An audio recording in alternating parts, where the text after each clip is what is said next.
All right, I'm trying to make a quick video of the value after the fact, like after the freeze and after, you know, I guess you can find plenty of lies on the internet about, you know, things that add value.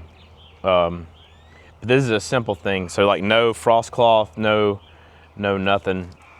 Here, this big jug, ugly jug. I think that's one of the problems, right? With alleged gardeners, they're worried about like what their neighbors think or how it looks. Don't grow exotic things. Don't even try it. Right? Sometimes doing the right thing looks ugly. If you want to do the wrong thing and poison your yard and grow St. Augustine grass, do it. Do it. Or you could feed your family good fruits and vegetables and try to grow what you can to lessen your reliance on store-bought veg that's poisoned, and feeding that to your family. But anyways, here's a jug of water. Scientifically speaking, it irradiates heat.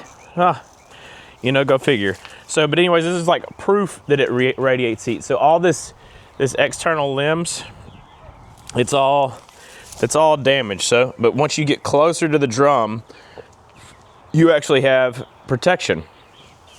Just from that, right? So let's see if we can come over here, if it's gonna move.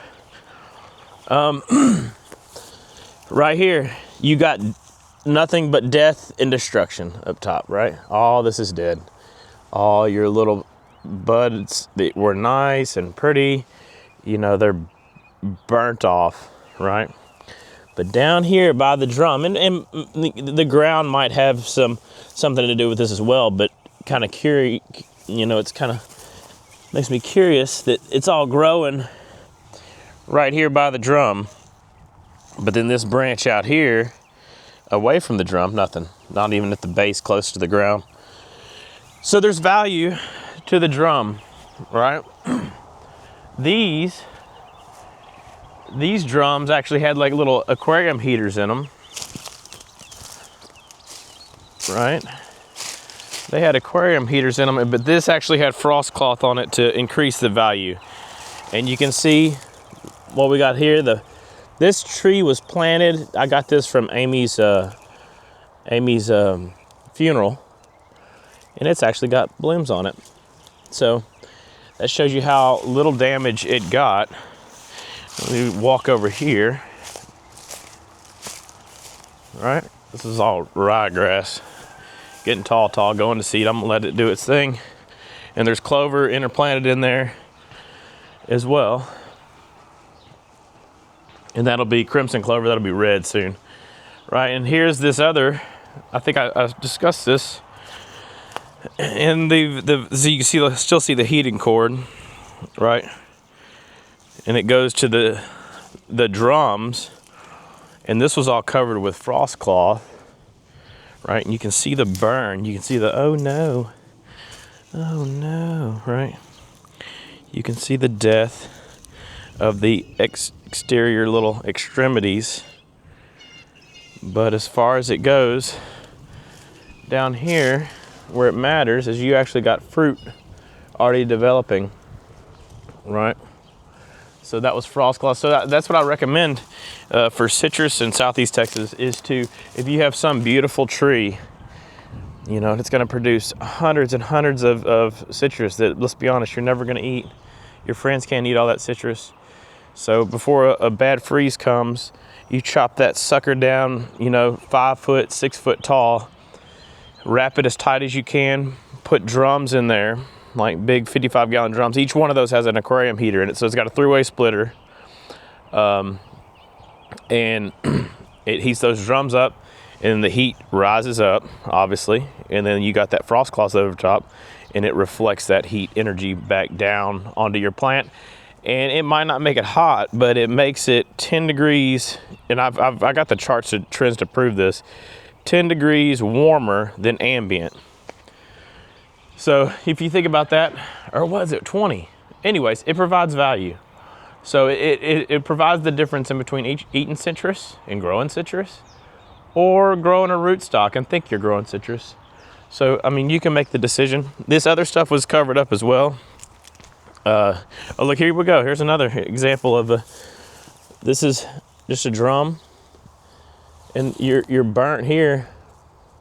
You're burnt here on the end, right? But up against that drum, you're growing, you know, your fig's coming out. Let's go over here. You can see no drum was applied to this fig, and each area of the yard will be different just because of the microclimate. But look, you got it just coming up from the base only. See, that's a little drum of water, and right next to it is, well, damn, that's like actually the only above ground growth that I see is right there by that drum. But obviously this fig, oh, look right here, but this is also at the ground level. Oh, it's actually touching the ground, this branch, and that's where it's coming out. But if you think about this fig, the root system is so big and large, it's gonna come out. I can trim all these dead limbs off, but and I'm gonna give them time in case there is some viable spots to shoot up. And if not, I can cut it down. But the root system's so large, it's gonna self-prune some of its roots, but it'll shoot up real fast. We'll get fruit from this fig this year for sure. But anyways, that's a little quick video of the value of just putting water in a bucket and it being ugly. Because I like citrus more than I care about how ugly this drum of water looks. And if you think about it, this is a good example. When this tree was a baby, you see that drum? It's actually twice that tall. It's sitting on, that's how much wood chips is up and around it. It's basically like, I don't know, it's interplanted with the root system. And then that drum's actually up against where they grafted the good stuff of the citrus. You can actually see the tag still hanging on it. That's a caracara, which is kind of sensitive. It's a sensitive citrus. And so I think that it's important to put that drum out in the heat, in the spring, up against the roots, make them suffer. It's better to die at the beginning than to have you put that thing in place and squish the roots and not stress because you put a drum on it.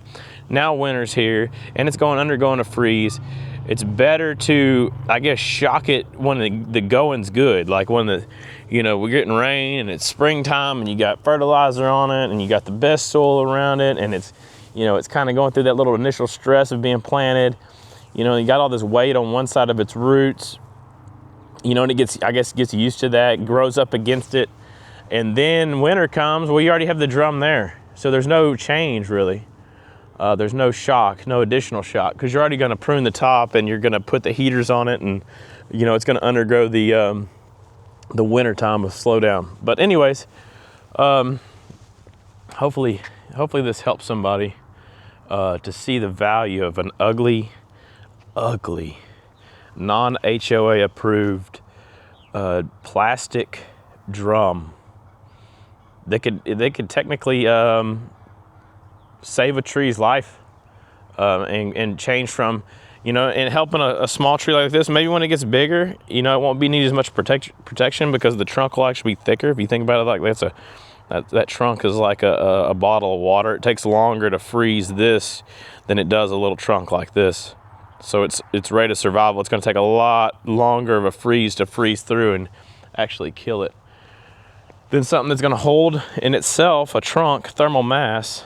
Anyways, yeah, the value of a drum, an ugly, non-HOA approved drum.